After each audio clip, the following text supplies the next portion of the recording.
So, let's talk about something huge in the world of network engineering. Why do so many incredibly talented people fail the CCIE Lab exam? I know it feels like this massive, impossible mountain to climb, but what if I told you the reasons people fail aren't some big mystery? Let's break it down. And right off the bat, this is what you have to understand. If you've been in that lab and you didn't pass, it does not mean you're a bad engineer. It doesn't invalidate all those late nights, all that studying, all your years of experience. Your technical skills are not the problem here. The problem is the process. And honestly, that's fantastic news. Seriously. Because if failure is just a pattern of mistakes that people make over and over again, it means we can spot that pattern, we can break it, and we can replace it with a pattern for success. See, the CCIE doesn't just test what you know. It's a brutal test of how you perform under pressure. So all those repeatable mistakes, they basically fall into three big buckets, three main categories. We're going to call them the 3 pillars of failure. And if you can get your head around these, you'll understand the exam on a whole new level. All right, let's dive into the first one. Pillar number 1 is all about flawed preparation. This is where the entire game is so often won or lost months, even years before you ever step foot in that exam room. So what does flawed prep actually look like?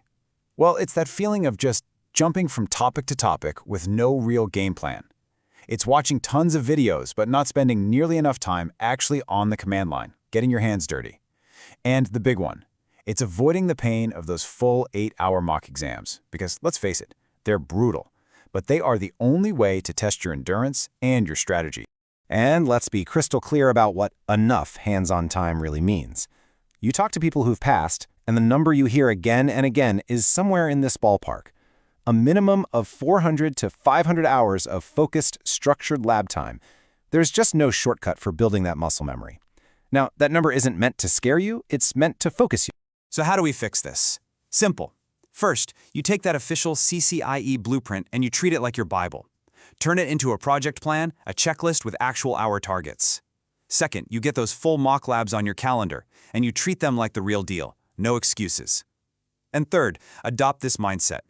A topic isn't done until you've not only configured it, but you've broken it on purpose and then fixed it multiple times. That's when you know it.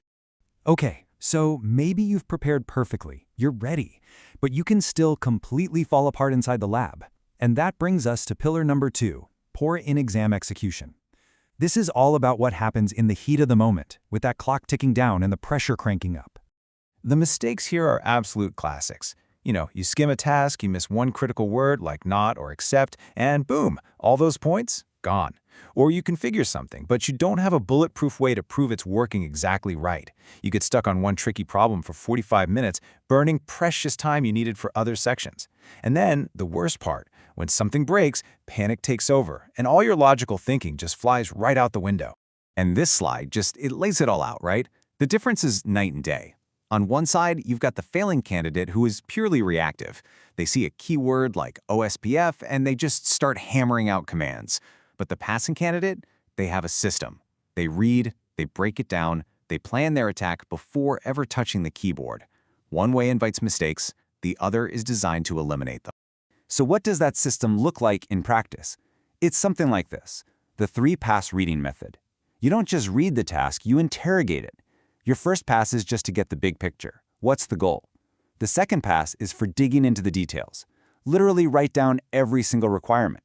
And the third pass is your final sweep, looking for those tiny details, the specific names, the timers, the exceptions, that are worth just as many points as the big stuff. And this is a question you have to be brutally honest with yourself about. Are you just configuring, or are you truly verifying? Because typing show IP route and seeing a route pop up, that is not verification. That's a spot check. True verification is a systematic process that proves not only that it's working, but that it's working exactly how the task demands. So here's the game plan for when you're in the exam. Before you even go in, build your own personal verification checklists for the big protocols. Practice the 15-minute rule like it's a religion. If you're stuck for more than 15 minutes, you mark it and you move on. No single task is worth your entire exam. And when you have to troubleshoot, don't just guess. Have a flow. Start at the physical layer, work your way up to routing, then filtering, then features. Be methodical. All right, let's talk about the final pillar. And honestly, this might be the most important one of all, because it's the one we neglect the most. It's pillar number 3, the wrong mindset. The CCIE is a mental marathon, and your mindset is either your single greatest weapon or your biggest weakness. And these mindset mistakes, they're sneaky. It looks like burning the candle at both ends, telling yourself you're being dedicated by sacrificing sleep, when really you're just destroying your cognitive performance. It's also trying to conquer this entire thing by yourself, in isolation. And maybe the biggest one of all is treating a failed attempt like it's the end of the world. And look, we have to just stop and talk about this for a second. Failing this exam hurts. A lot. It can feel so personal, like it's a final judgment on your skills and your worth as an engineer. And it's so easy to let that feeling convince you to just walk away and never come back. But this is where the successful candidate's mindset kicks in. They reframe the whole experience. And this quote says it perfectly. A failed attempt is not a verdict. It is data. In fact, it's the most valuable, most expensive feedback you will ever get on exactly what you need to work on. It's just one step on a much longer road. So you have to actively build this champion's mindset. It doesn't just happen. You protect your sleep like it's your most valuable study tool, because it is. You learn from the community, read the success and the failure stories. And if you do fail, you don't just get sad. You perform a cold, hard analysis of your score report. You turn that pain into a precise, targeted plan for your next attempt. So we've gone deep on these 3 pillars of failure. But now it's time to flip the script. Because the beautiful thing is, by understanding exactly what causes people to fail, we now have the perfect blueprint for what it takes to succeed. We can literally turn this failure pattern into your personal success checklist. When you boil it all down, it comes to these 3 things. 1. Build a structured, disciplined plan driven by the official blueprint. 2. Master a repeatable, systematic process for how you execute inside the lab. And 3. Cultivate that resilient mindset, the one that sees a setback as nothing more than a setup for a comeback. So as we wrap this up, I want to leave you with this one question.